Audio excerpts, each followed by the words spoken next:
बिस्मिल्लाहिर्रहमानिर्रहीम। हम मकई के खेत में मौजूद हैं। मेरे साथ ये एक इंटर्नशिप का स्टूडेंट भी है। तो आजकल हमसे लोग अक्सर ये पूछते हैं कि ये जो पोलिनेशन की स्टेज है ये कितनी अहम है, ये अमल किस तरह होता है और इस पर कौन सी चीज़ सबसे ज़्यादा अहम है। तो पोलिनेशन असल में ये होता है कि यहाँ ये इसका मेल पोर्शन है। यहाँ से पोलन ये ऊपर नज़र भी आ रहे हैं। इन्होंने हवा के ज़रिए से या किसी पेस्ट के ज़रिए से, जैसे मिसाल के तौर पर शहद की मक्खी हो सकती है, लेकिन चूंकि ये मेज़ है तो यहाँ इसमें जो मोस्टली इस्तेमाल होती है वो विंड ही होती है, हवा ही होती है। हवा के ज़रिए से ये पोलन गिरने हैं और ये इसका फीमेल पार्ट है, मादा पार्ट है। ये इसका मेल पार्ट है, ये इसका मादा पार्ट है, यानी नर हिस्सा और मेल हिस्सा। तो यहाँ से पोलन गिरने हैं और इन्होंने इस सिल के ऊपर, इसको सिल्क बोलते हैं, सिल्क के ऊपर आके गिरने हैं और फिर इससे इसकी पोलिनेशन स्टार्ट होगी और फिर इसमें ग्रेन फॉर्मेशन स्टार्ट होगी। तो ये जो टेस्लिंग है यानी मेल पार्ट है, ये तकरीबन 4 दिन का अमल होता है। 4 दिन यानी ये प्रोसेस स्टार्ट रहना है। 4 दिन में इसमें से पोलन जो है ये गिरने हैं नीचे। और ये जो सिल्किंग है, फीमेल पार्ट जो निकल रहा है, इसको ये भी तकरीबन 4 दिन का अमल होता है, ठीक है। और उसके बाद जो ग्रेन फॉर्मेशन है वो भी ऑलमोस्ट 4 डेज यानी 4 दिन का ही प्रोसेस है। तो तकरीबन ये टोटल जो प्रोसेस है 12 दिन तक मतलब चलता है।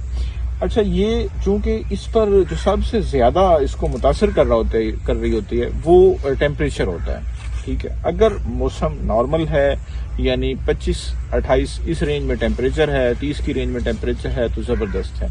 इवन के 35 रेंज पर भी है तो डिजायरेबल है। लेकिन चूंकि आजकल टेम्परेचर इससे भी ऊपर जा रहा है तो ये इसके लिए एक इंतहाई खतरनाक स्टेज है। होता ये है कि जैसे दर्जा हरारत बढ़ता है इसके जो पोलन्स हैं ये जल्दी हीट अप हो जाते हैं, जल्दी मतलब जल जाते हैं, ठीक है, बर्न आउट हो जाते हैं, जिसकी वजह से इनको जो है फर्टिलिटी अच्छा मिलने की ये खत्म हो जाती है। जिसकी वजह से पहले ये निकलते हैं, मेल पार्ट निकलता है, फिर फीमेल पार्ट निकलता है। चूंकि टेम्परेचर ज्यादा है तो फिर क्या होंगे, ये ज़ाय हो जाएंगे और जब वो सिल्किंग या फीमेल पार्ट निकलेगा तो वो इसका वेट कर रहा होगा पोलन ग्रेन का, और यहाँ से पोलन जो है वो ऑलरेडी शेड हो चुके होंगे, गिर चुके होंगे, तो वहां पर पोलन नहीं आएंगे, जिसकी वजह से पोलिनेशन का पूरा प्रोसेस डिस्टर्ब हो जाएगा।